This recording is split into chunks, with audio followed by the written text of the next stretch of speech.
sensitive images, but in reality, it's absolutely heartbreaking.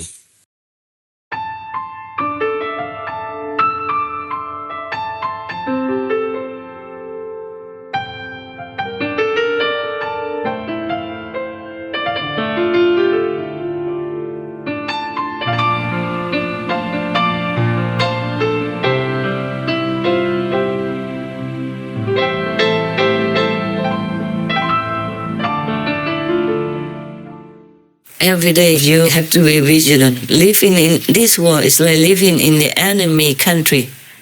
A very strict law applies to you even if you are not a citizen of this world.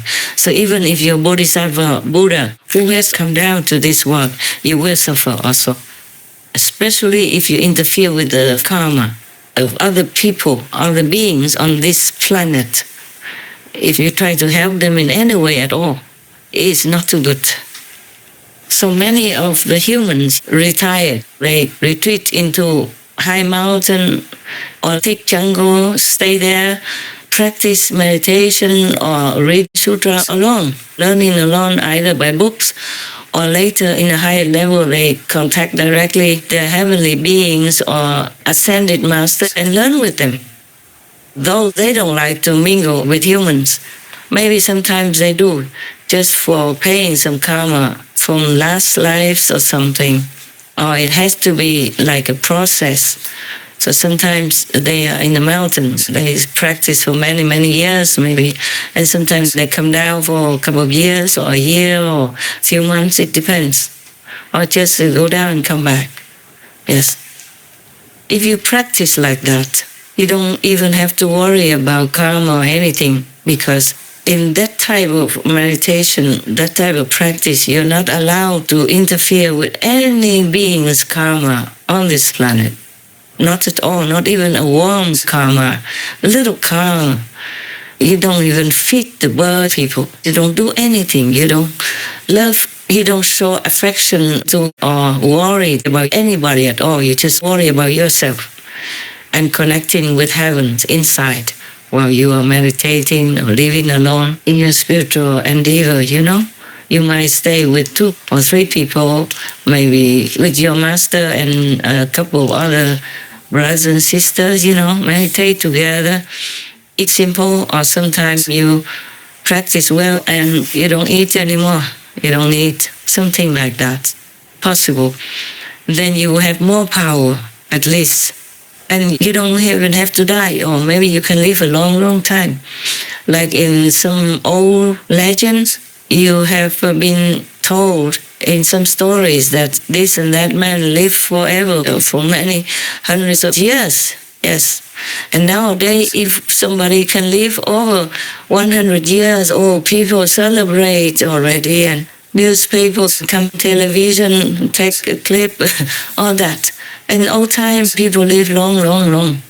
Some thousands of years, that was normal. There are some people who still practice such a method. The Kuan method is good for you, the best, because we don't have a lot of time in our busy lives to study such a practice. The Buddha studied such a practice, one of those practices. So that's why he told Ananda that he could live forever, or at least some thousands of years, with his body intact. Or Babaji in the Himalayas, he also lived so many hundreds of years already. And one of my masters lived 400 and some years, and not anymore. At that time, it was 400 and some years already. Some can live some hundreds of years. Some don't want to live longer. I don't really want to live longer. If I have to, I will, but I really, sometimes, someday, I prefer just to go home. Sometimes it's just too overwhelming for this physical body and mind, truly like that. Not that I don't love you guys, but this world has not much attraction for me. Even if I could live long, long time, hundreds or thousands of years, in that case, if I could, if I chose to do that, it would be probably out of love only.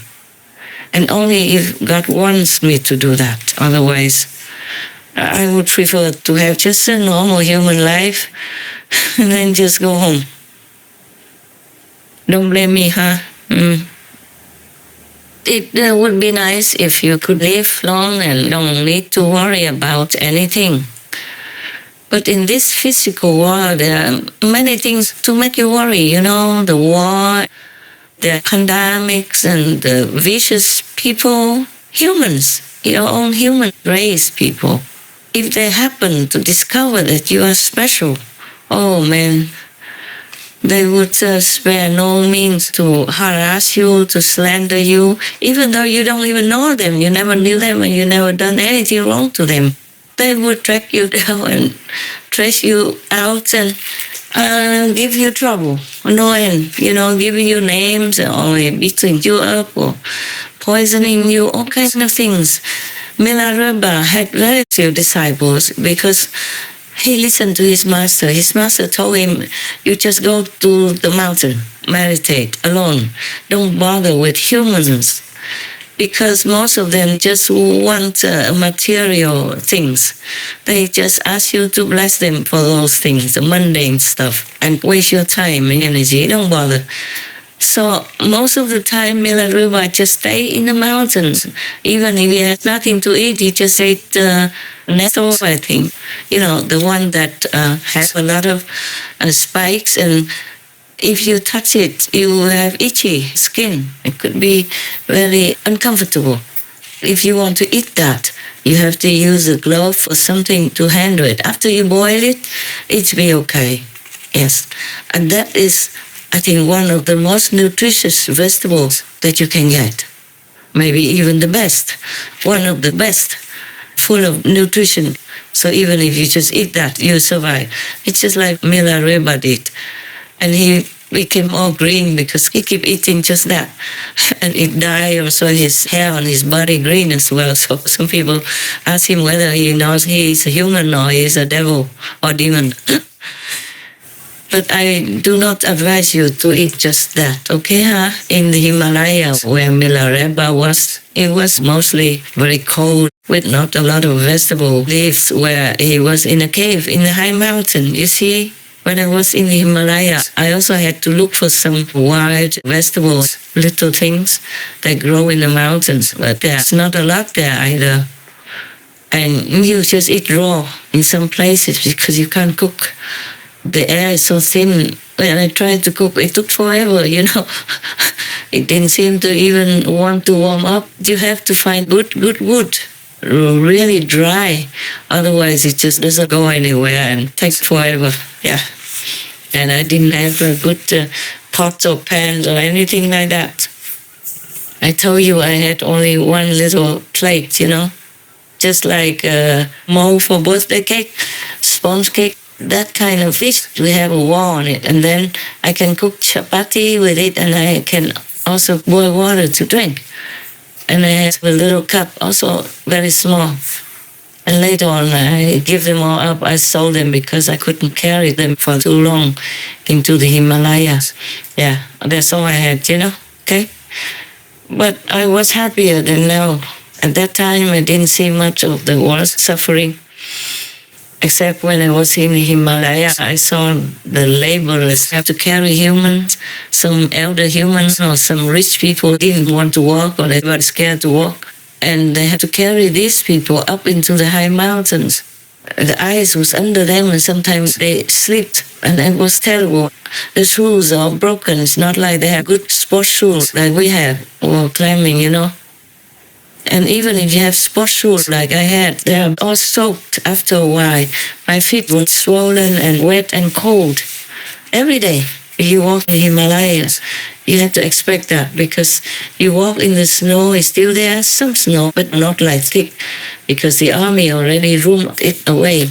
But still new snow is coming and some rain is coming, and in some places there's still some snow and ice, so the water from the snow, you know, will melt into your feet and wet you, and you can't just stop there to change shoes. I didn't have any other shoes.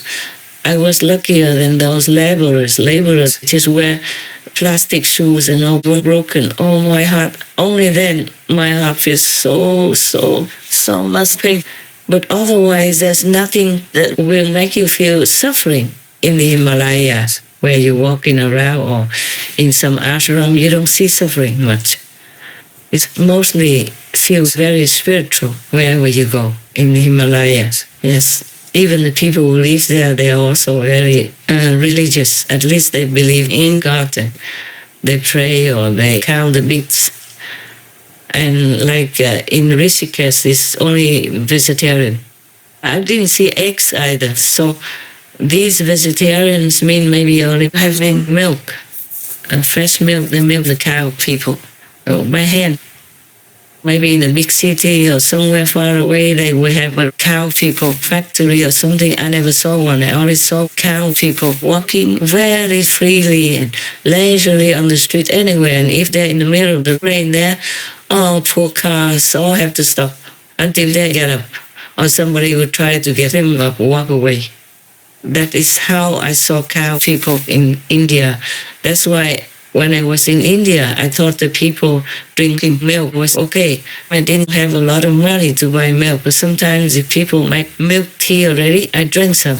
Because I didn't feel guilty or anything at that time. I didn't know much about the cow people factory that tortures them so much, hooks them up to all the machines and squeezes them out, makes them pregnant to have milk again until even their intestines and stomach come out and they cannot even walk anymore.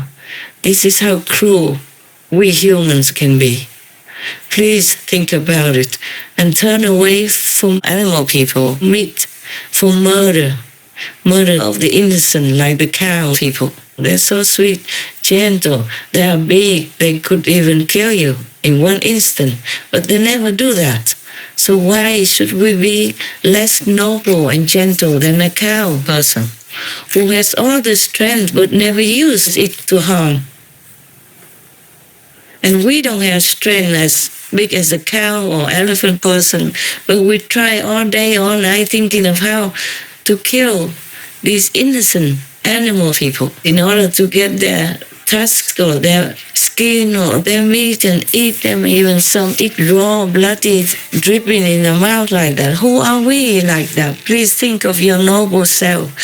You are children of God. You have Buddha nature inside you, future Buddha. Please act like one.